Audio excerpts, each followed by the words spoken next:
Apologies, but I can't hear you. Please come back So, later. Barnes has a dog now. Who's a good boy? The ladder is broken, recently, judging by the freshness of the wood.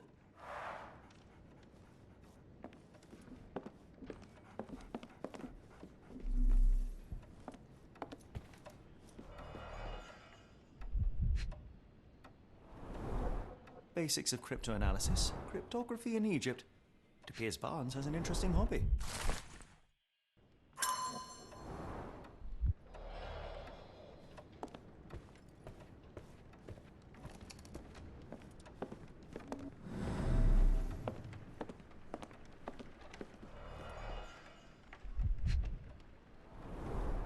An improvised stand, but it does make the flowers more visible.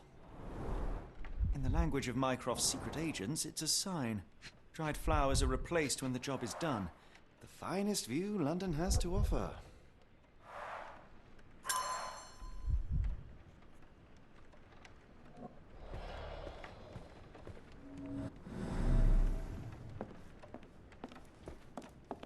I could hardly imagine anything more macabre.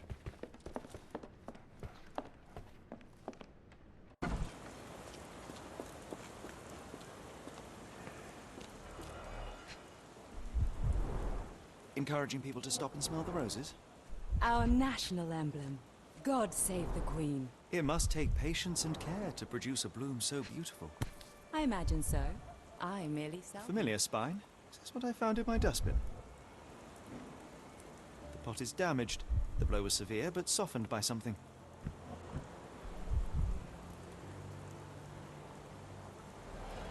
Anything tickle your fancy, Mr. Holmes?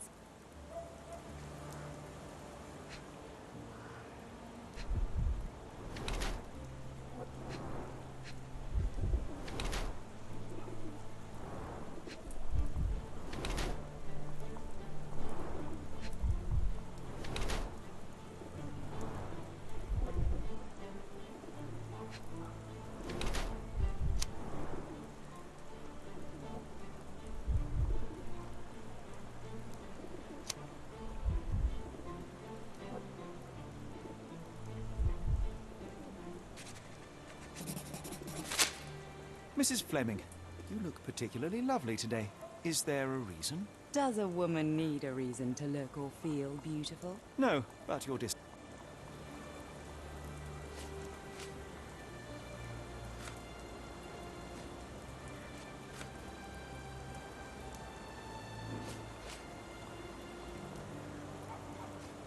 Are you familiar with Mr. Barnes? Yes. No, not really. Well, in a way. What on earth does that mean? I know who he is, of course, but we haven't shared much more than a look. A look? Yes.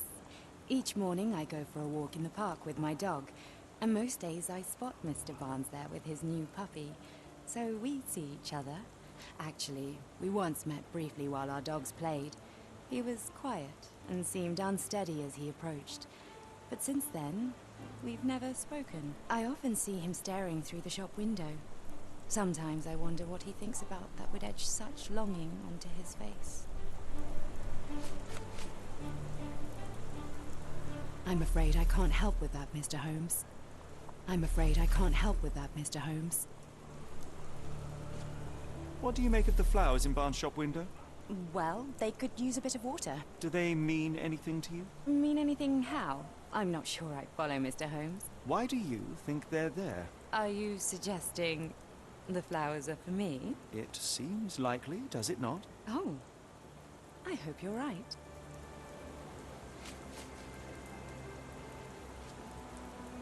Are you sure you're asking the right person? I'm just a flower seller.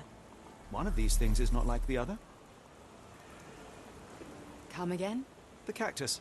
Those fearsome spines can prove a devil to remove, and the sap is often toxic. And a rose thorn can give you tetanus, but we still grow them. The cactus seems comparatively harmless, though you have me thinking it must be valuable. I was under the impression that you knew its price already. Your guess is as good as mine. The first time I saw this cactus was when I came back from my break.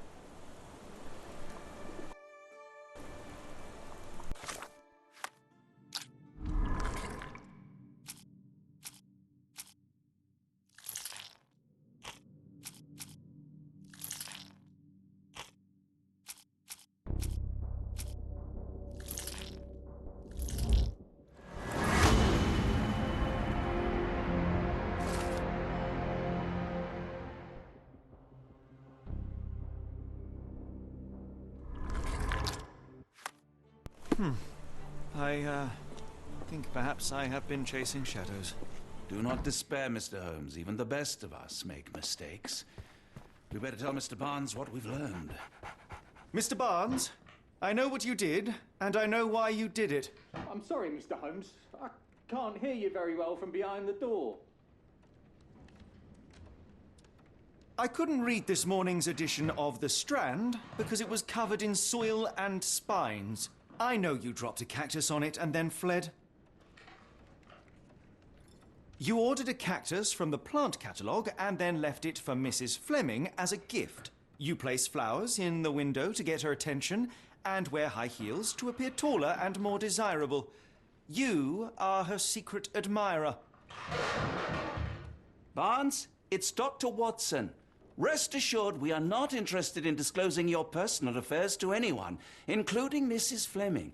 Please come out. All right, then.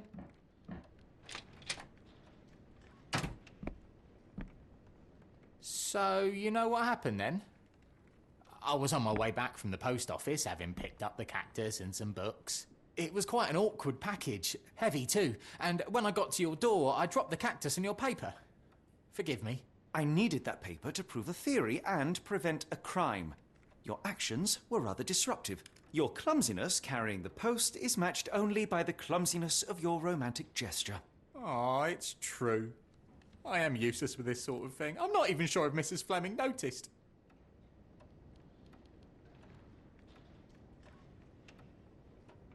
As in most things in life, truth is the answer. Cease with the abstruse signals and anonymous gifts, and simply talk to the woman.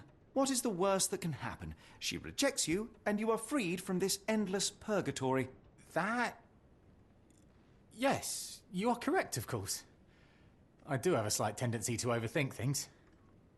Thank you. So, at last, we return to the matter of the paper. I'm investigating a string of burglaries. Did you perhaps read of any before the edition was spoiled? I don't recall, but you're welcome to read our copy for yourself. You had an issue of The Strand here all along? Well, naturally. I am a bookseller.